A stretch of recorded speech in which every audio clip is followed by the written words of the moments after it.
Hello साथियों, नमस्कार। कैसे हैं आप सभी? आई होप आप सब बहुत अच्छे होंगे और सभी एग्जाम की तैयारी भी बहुत अच्छे से कर रहे होंगे। आज के इस सेशन में हमने 50 ट्रू फॉल्स को शामिल किया है। तो ये पूरी क्लास आपके लिए बहुत ही इम्पोर्टेंट है, बहुत ही हेल्पफुल है। आपको पूरा क्लास करना है। जिनका भी एग्ज़ाम अक्टूबर में अभी हो रहा है या अगर नवंबर दिसंबर में होने वाला है, तो ये क्लास सभी के लिए आगामी एग्जाम्स के लिए बहुत ही हेल्पफुल होने वाली है। चलिए शुरुआत करते हैं आज के इस क्लास को।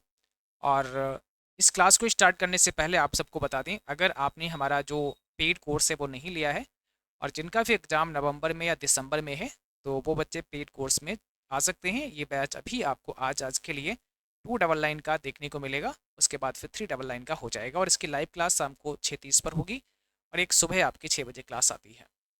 इसी प्रकार से जो नवंबर का बैच है, ये भी आपको अगर ये कूपन लगाते हैं तो 299 का ही मिल जाएगा। और इस बैच की लाइव क्लास शाम को 5 बजे होती है, एक क्लास सुबह मॉर्निंग में आती है।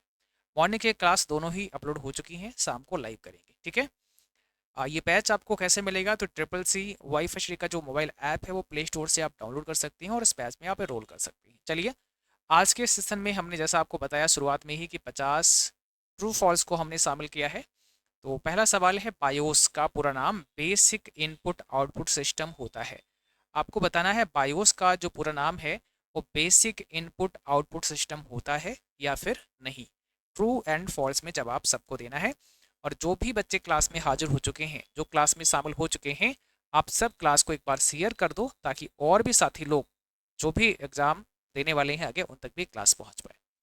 देखो, बायोस का मतलब होता है बेसिक इनपुट आउटपुट सिस्टम। तो ऑप्शन यहाँ पहला ही हो जाएगा, यानी ट्रू हो जाएगा। ठीक है। आपको पता है बायोस को और किस नाम से जानते हैं? इसको फर्मवेयर के नाम से भी जानते हैं। इसको क्या बोलते हैं? फर्मवेयर बोलते हैं। ये कहाँ होता है? रोम चिप के अंदर होता है। इसको फर्मवेयर कहते हैं, रोम चिप के अंदर होता है। सेकेंड क्वेश्चन है, एसएमटीपी का प्रयोग ईमेल प्राप्त करने के लिए किया जाता है। एसएमटीपी का इस्तेमाल ईमेल को प्राप्त करने के लिए होता है। अब मुझे बताओ, अब हमने ईमेल के प्रोटोकॉल्स को पढ़ाया है, आप सबको पहले से बताया है कि एसएमटीपी का काम क्या है, आईएमएपी का काम क्या है, पीओपी3 का काम क्या है, ये सब बताया है। यहाँ पर इसको क्या करना पड़ेगा? फॉल्स करना पड़ेगा, बिकॉज एसएमटीपी जो है वो मेल को भेजने का काम करता है। अगर मेल को भेजना है, ठीक है, तो मेल को भेजने के लिए क्या होगा? एसएमटीपी काम करेगा। एसएमटीपी मेल को प्राप्त करना है यानी रिसीव करने के लिए क्या होता है? आईएमएपी और पीओपी प्रोटोकॉल होते हैं। ठीक है, आईएमएपी और पीओपी प्रोटोकॉल होते हैं। इन दोनों में अंतर ये होता है कि आईएमएपी जो है वो मेल सर्वर पर ही रहेगा और वहीं से आप पढ़ सकते हैं। तो इसके माध्यम से आप मल्टीपल डिवाइसेज में ईमेल को पढ़ सकते हैं, एक्सेस कर सकते हैं। ये क्या करता है? पहले मेल को डाउनलोड करता है आपके डिवाइस में और तब आप उसे पढ़ पाती हैं। और जैसे डाउनलोड कर लेता है वो सर्वर से डिलीट भी हो जाता है। तो ये मल्टीपल डिवाइसेज में फिर आप देख नहीं सकते हैं। थर्ड क्वेश्चन का आंसर है, HTTP एक सिक्योर प्रोटोकॉल होता है। HTTP एक सिक्योर प्रोटोकॉल होता है। देखो, यहाँ सिक्योर कब बोलेंगे हम? सिक्योर बोलेंगे जब एस लगा होगा। तो HTTPS नहीं दिया है, यहाँ पर केवल HTTP दिया है।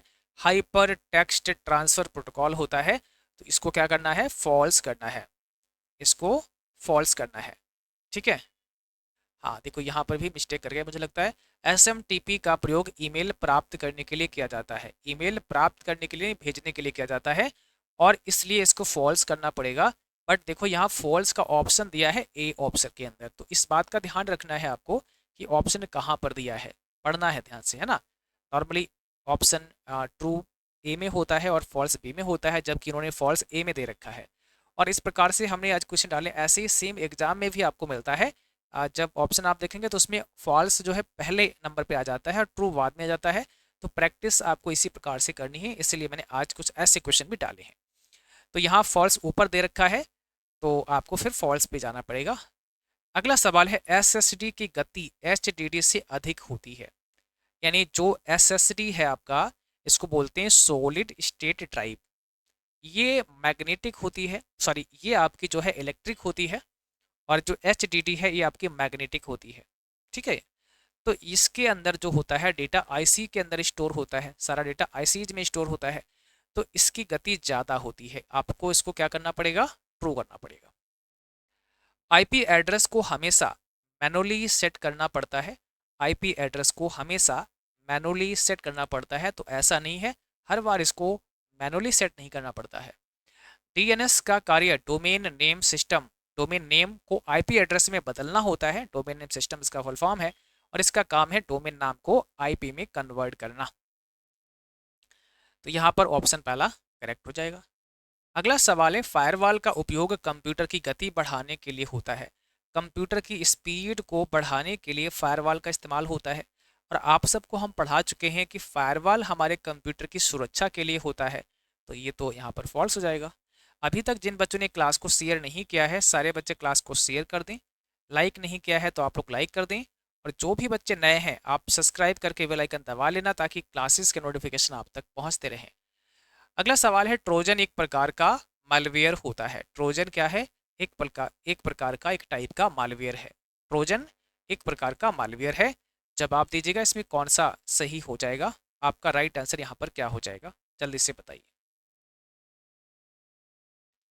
ठीक है, करेक्ट आंसर आपको कमेंट बॉक्स में लिखना है।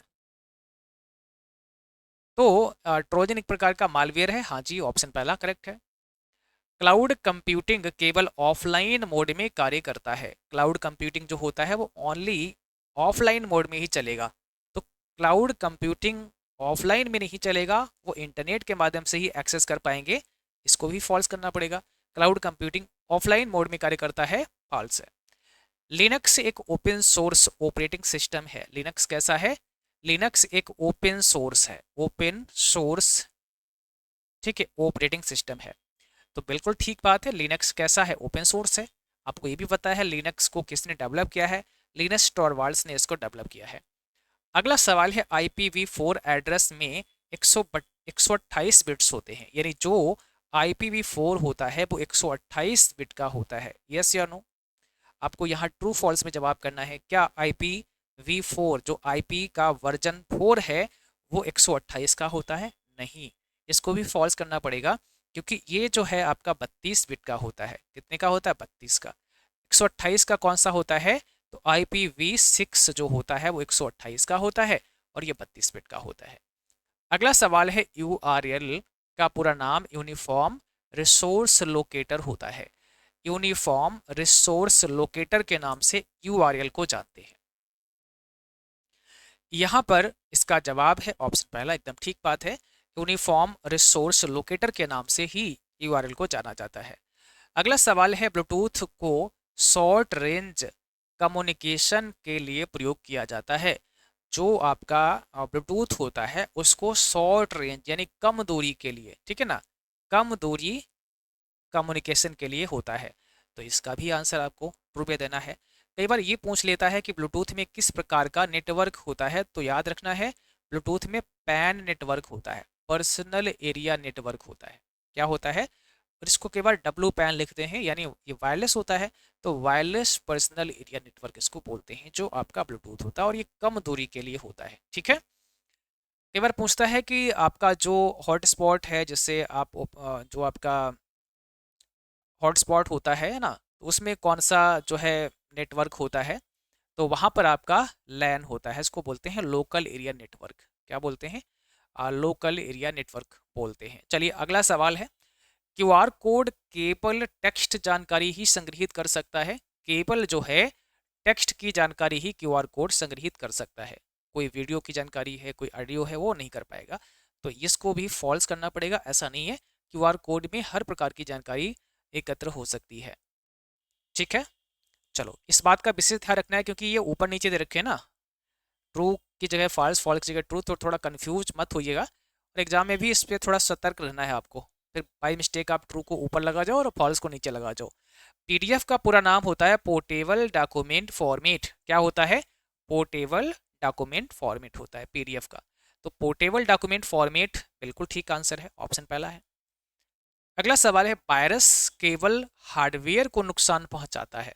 कोई आपके सॉफ्टवेयर को नुकसान नहीं पहुंचाएगा, ओनली हार्डवेयर को ही नुकसान पहुंचाता है, तो ये भी फॉल्स है।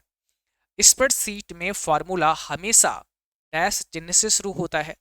आप देखोगे स्प्रेडशीट में जो फॉर्मूला होता है हमेशा वो इक्वल के साइन से शुरू होता है, तो इसको क्या करेंगे? ट्रू कर देंगे। लिब्रे ऑफिस राइटर में डॉट ओडीएस फाइल फॉर्मेट उपयोग होता है। डॉट ओडीएस फाइल फॉर्मेट का इस्तेमाल जो है होता है राइटर में। तो आपको हम पहले ही बताए हैं कि जो राइटर है आपका, इसको वर्ड प्रोसेसर कहते हैं और ओपन डॉक्यूमेंट टेक्स्ट इसको बोलते हैं, ओडीटी, डॉट ओडीटी है। जो आपका कैल्क होता है इसको स्प्रेडशीट कहते हैं, ODS, open document spreadsheet.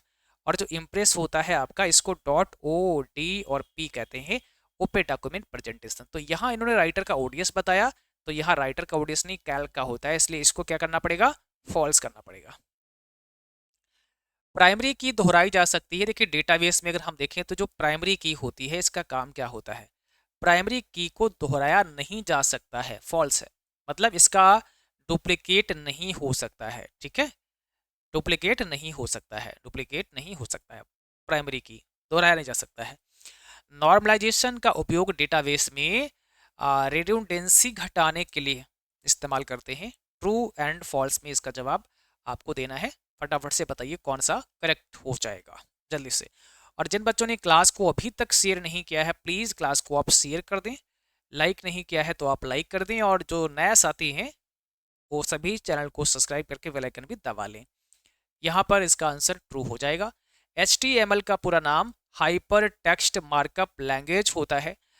HTML का जो पूरा नाम है, जो फुल फॉर्म है, वो हाइपर टेक्स्ट मार्कअप लैंग्वेज होता है। इसका जवाब क्या होगा, ऑप्शन पहला है, एकदम ठीक बात है। अगला सवाल है, इंट्रानेट का उपयोग केवल एक संस्था के अंदर किया जाता है। इंट्रानेट का इस्तेमाल कोई एक संस्था के अंदर हो सकता है ना, इसका नाम है इंट्रानेट। तो एकदम ठीक बात है, ये प्राइवेट है और किसी भी संस्था में इसका इस्तेमाल किया जा सकता है, संस्था के द्वारा आप कह सकते हैं। फिशिंग एक ईमेल आधारित साइबर अटैक है। फिशिंग एक प्रकार का साइबर हमला है, और मेनली ये आपको बहुत सारे बल्क में मेल भेजता है, बहुत सारे स्पैम मेल भेजता है, जिसको फिशिंग अटैक कहते हैं। सो यहाँ पर ट्रू होगा इसका जवाब। अगला सवाल है, एक्सेल में काउंट फंक्शन केवल न्यूमेरिक वैल्यू को काउंट करता है। अब यहाँ एक्सेल दे रखा है, आपके में हो सकता है कैल्क आ जाए, दोनों ही स्प्रेडशीट प्रोग्राम है।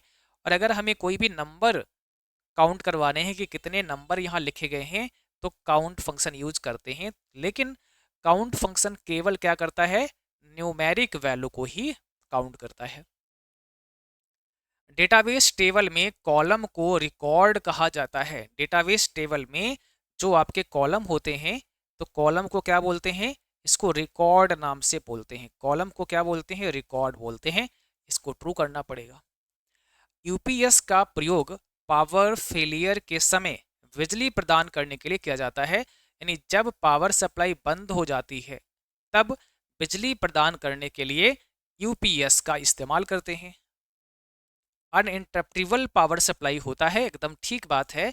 पावर सप्लाई कट हो जाती है तब यूपीएस काम करता है वहाँ पर। पीपीटी फाइलें लिब्रे ऑफिस कैल्क में बनाई जाती हैं। अगर आपको कोई भी पीपीटी फाइल बनानी है तो आप क्या करेंगे, कैल्क का इस्तेमाल करेंगे, ऐसा प्रश्न में बोला है। नहीं, आप किसका इस्तेमाल करेंगे, आप करेंगे इम्प्रेस का, लिब्रे ऑफिस इम्प्रेस का इस्तेमाल करेंगे, या आप करेंगे किसका, पावर पॉइंट का इस्तेमाल करेंगे। पावर पॉइंट MS ऑफिस का एक प्रेजेंटेशन सॉफ्टवेयर है, और Libre office impress Libre office का है। क्लिप बोर्ड का प्रयोग डेटा को अस्थायी रूप से संग्रहित करने के लिए किया जाता है। डेटा को अगर आपको टेम्परेरी स्टोर करना है, क्या करना है, टेम्परेरी डेटा को स्टोर करना है, तो ऐसी कंडीशन में आप क्लिप बोर्ड का इस्तेमाल करते हैं। हाँ जी, ऑप्शन पहला होगा। और ये क्लिप बोर्ड में डेटा कब सेव होता है, जैसे आपने किसी टेक्स्ट को कॉपी किया या किसी को कट किया, तो जब आप कट कर लेते हैं वो यहाँ से तो चला गया, अब कहाँ पर इस समय है, तो वो क्लिप बोर्ड में सेव हो जाता है, और पेस्ट करके उसको वापस से पेस्ट कर सकते हैं। ईमेल अटैचमेंट केवल 1 MB तक की फाइल भेज सकता है। अगर आप ईमेल अटैचमेंट से फाइल को भेजते हैं, 1 MB तक की फाइल को भेज सकते हैं। नहीं भाई, फॉल्स है। आप 25 MB तक की फाइल को भेज सकते हो। कितनी फाइल, 25 MB तक की फाइल को मैक्सिमम भेज सकते हो।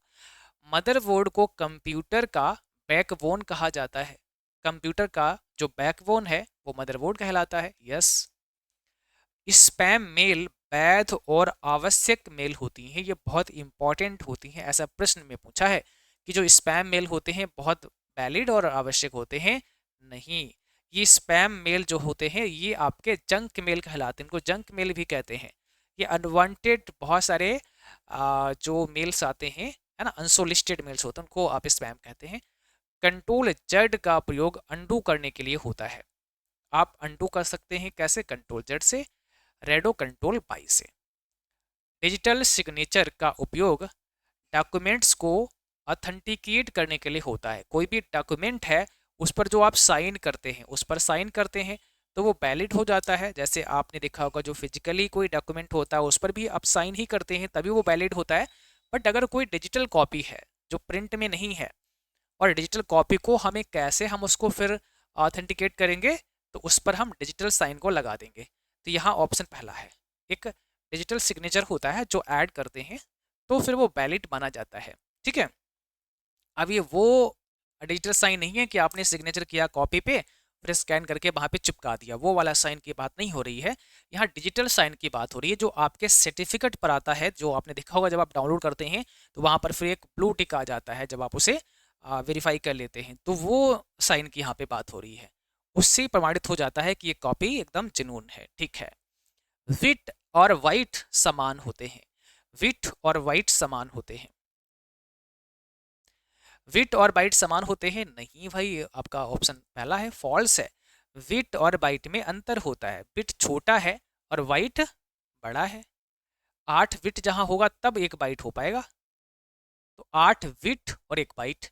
अब कोई कहे एक बिट और एक बाइट बराबर है क्या? नहीं, ये 8 बिट जब मिल जाएंगे तब एक बाइट के बराबर हो पाएगा। स्लाइड शो शुरू करने के लिए F5 की का प्रेस करते हैं। अगर हमें स्लाइड शो स्टार्ट करना है तो F5 कुंजी को दबाते हैं। इसका जवाब है यस। वैन का दायरा लैन से छोटा होता है। जो वैन होता है जिसे वाइड एरिया नेटवर्क कहते हैं वो लैन से छोटा होता है। लैन से छोटा होता है? नहीं, इसको भी फॉल्स करना पड़ेगा। वैन लैन से बड़ा होता है। ऑपरेटिंग सिस्टम केवल इनपुट डिवाइसेस को नियंत्रित करता है। जो आपका ऑपरेटिंग सिस्टम होता है वो केवल इनपुट डिवाइसेस को नियंत्रित करता है। यस या नो? फॉल्स करना पड़ेगा, ऐसा थोड़ी है। ऑपरेटिंग सिस्टम पूरे सिस्टम को मैनेज करता है, कंट्रोल करता है। रिसाइकल विन का प्रयोग डिलीटेड फाइल्स को रिस्टोर करने के लिए होता है। रिसाइकल विन का इस्तेमाल जो फाइल आपने डिलीट की हैं उनको रिस्टोर करने के लिए होता है। यस या नो? 38 का सही जवाब देना है। करेक्ट आंसर आपको बताना है, क्या हो जाएगा। देखो, रिसाइकल विन एक डस्टबिन के समान होता है और यहाँ पर जो भी फाइल्स आप जो है डिलीट करते हैं वो स्टोर हो जाती हैं और फिर आप इनको रिसाइकल विन से क्या कर सकते हैं? रिस्टोर कर सकते हैं। ठीक है, तो कभी कभी ऐसा होता है कि कोई फाइल आपने डिलीट कर दी, अब उसकी आवश्यकता पड़ गई तो वो रिसाइकल बिन में वापस जाइए और वहाँ से रिस्टोर कर लीजिए। कैश मेमोरी की गति रैम से कम होती है। क्या ये कैश की जो स्पीड है वो रैम से कम है? नहीं, कैश की तो ज़्यादा होती है रैम से, तो यहाँ पर इसको फॉल्स करना पड़ेगा। कंट्रोल ए से सभी टेक्स्ट को सेलेक्ट किया जा सकता है। आपको अगर ऑल सेलेक्ट करना है, ऑल सेलेक्ट करना है तो क्या दबा सकते हैं? कंट्रोल के साथ में ए दबा सकते हैं, तो ये भी सत्य है। और अगर आप लिबर ऑफिस कैल्क में हैं और वहाँ पूछा जाए कि ऑल सेलेक्ट करना है तो कंट्रोल शिफ्ट और स्पेस बार, यहाँ पर कंट्रोल शिफ्ट और स्पेस बार से आप लिबर ऑफिस में पूरी सीट को, ठीक है, पूरी सीट को क्या कर सकते हैं? पूरी सीट को ऑल सीट सेलेक्ट कर सकते हैं। ठीक है, पीडीएफ फाइल को सीधे एडिट नहीं किया जा सकता है। क्या जो पीडीएफ की फाइल होती है उसको आप डायरेक्टली चेंज नहीं कर सकते हो? जैसे एमएस वर्ड की फाइल को, राइटर की फाइल को बदल सकते हो, वैसे पीडीएफ की फाइल को सीधे आप एडिट नहीं कर पाओगे। सही बात है, इसीलिए इसको पोर्टेबल डॉक्यूमेंट फाइल बोला गया है, पोर्टेबल डॉक्यूमेंट फॉर्मेट बोला गया है। क्या बोला गया है? पोर्टेबल डॉक्यूमेंट फॉर्मेट, पीडीएफ का नाम ये पूरा होता है, पोर्टेबल डॉक्यूमेंट फॉर्मेट इसको बोला गया है। तो अब सीधे इसको एडिट नहीं कर पाओगे। क्लाउड स्टोरेज का अर्थ होता है डेटा को लोकल डिस्क में सेव करना। जो भी डेटा है उसको कहाँ सेव करना? लोकल डिस्क में सेव करना। तो भाई ऐसा नहीं है, ये फॉल्स है। डेटा को आप जब क्लाउड पर सेव कर देते हैं, है ना, क्लाउड पर सेव कर देते हैं तो उसको बोलते हैं क्लाउड स्टोरेज। जो डेटा हमारा ऑनलाइन सर्वर पर स्टोर होता है ना, तो उसको आप बोलते हैं क्लाउड स्टोरेज। MS एक्सेल में सम फंक्शन का उपयोग जोड़ करने के लिए होता है। जो सम फंक्शन होता है इसका काम क्या होता है? योग करना होता है। राइट है, ऑप्शन पहला है। कैप्स लॉक का उपयोग घट संख्याएं टाइप करने के लिए होता है। कैप्स लॉक का इस्तेमाल किस लिए होता है? नंबर टाइप करने के लिए होता है। नहीं भाई, फॉल्स है भाई। कैप्स लॉक का इस्तेमाल जो होता है वो नंबर टाइप करने के लिए नहीं होता है। आप देखेंगे जो आपके कीबोर्ड में होता है, इससे हम क्या कर सकते हैं? अपर केस और लोअर केस में चेंज कर सकते हैं। अपर केस और फिर से दबाएंगे तो लोअर केस में हम जब टाइपिंग करते हैं तो चेंज कर सकते हैं। ब्लूटूथ डिवाइस का कार्य दूरी से इंटरनेट प्रदान करना होता है। यानी ब्लूटूथ डिवाइस क्या करती है? दूर से ही इंटरनेट प्रदान कर देती है। तो ऐसा नहीं है, इसको भी फॉल्स करना पड़ेगा। सर्च इंजन का उदाहरण गूगल है। गूगल एक सर्च इंजन की श्रेणी में आता है, एकदम सब जानते हैं, तो यहाँ ट्रू हो जाएगा। गूगल के साथ में याहू हो सकता है ना। रोम का पूरा नाम रीड ओनली मेमोरी होता है। रोम जो है वो रीड ओनली मेमोरी के नाम से जानी जाती है। तो सत्य बात है, यहाँ पर ऑप्शन पहला हो जाएगा। रोम के टाइप की बात करें तो आपको पता है पी रोम हो जाएगा, एक आपका ईपी रोम हो जाएगा, एक आपका डबल ईपी रोम हो जाएगा। ये आपके रोम के टाइप हैं, डबल ईपी रोम हो जाएगा। बायोस सॉफ्टवेयर कंप्यूटर के बूट होने में मदद करता है। बायोस नाम का जो सॉफ्टवेयर है ये कंप्यूटर के बूट होने में मदद करता है। बिल्कुल, ऑप्शन यहाँ पहला हो जाएगा। अगला सवाल है, एन्क्रिप्शन डेटा को सिक्योर बनाने की प्रक्रिया है। एन्क्रिप्शन का मतलब है डेटा को और ज्यादा सिक्योर बना देना। बिल्कुल। आर्टिफिशियल इंटेलिजेंस में मशीन को स्वयं निर्णय लेने की क्षमता दी जाती है। ऐसे में मशीन अपने आप ही डिसीजन ले सकती है एआई के माध्यम से। एकदम ठीक बात है। और हमने 50 प्रश्नों को ही आज की इस क्लास में शामिल किया था। ये बहुत ही फास्ट फॉरवर्ड क्लास आपको हमने कराई है, कम समय में 50 क्वेश्चन करवा दिए हैं आप सबके लिए। आपका जिनका भी आज एग्जाम है हमारी तरफ से बेस्ट ऑफ लक। आपको जो भी क्वेश्चन याद रहे अपने क्वेश्चन आप हमें 94 522 99 436 इस नंबर पर भेज सकते हैं, ताकि इन प्रश्नों को हम शाम को जो 8:30 पर क्लास कराएंगे उनमें डिस्कस कर लेंगे। तो जो भी क्वेश्चन आपके एग्जाम में आज पूछे जाएँ, 2 4 6 जो याद रहे वो आप हमें भेज सकते हैं। अपना नाम और कहाँ आपका एग्जाम हुआ वो भी भेज सकते हैं, ताकि हम अपनी क्लास में उसको मेंशन कर पाएँ। ठीक है। बाकी जिनका भी आगे एग्जाम है आप सबको डेली क्लास करते रहना है। अगर आपने इस वीडियो को लाइक नहीं किया तो लाइक कर देना है, शेयर कर देना है, और जो नया साथी हैं चैनल को सब्सक्राइब करके बेल आइकन को आपको दबा लेना है। और ट्रिपल सी नवंबर और दिसंबर बैच पर डिस्काउंट का अच्छी लास्ट डेट है, तो आज रात 12 बजे तक आप 299 में बैच को ले सकते हैं। किसी भी समस्या के लिए भी आप इसी नंबर पर हमें व्हाट्सअप कर सकते हैं। Thank you.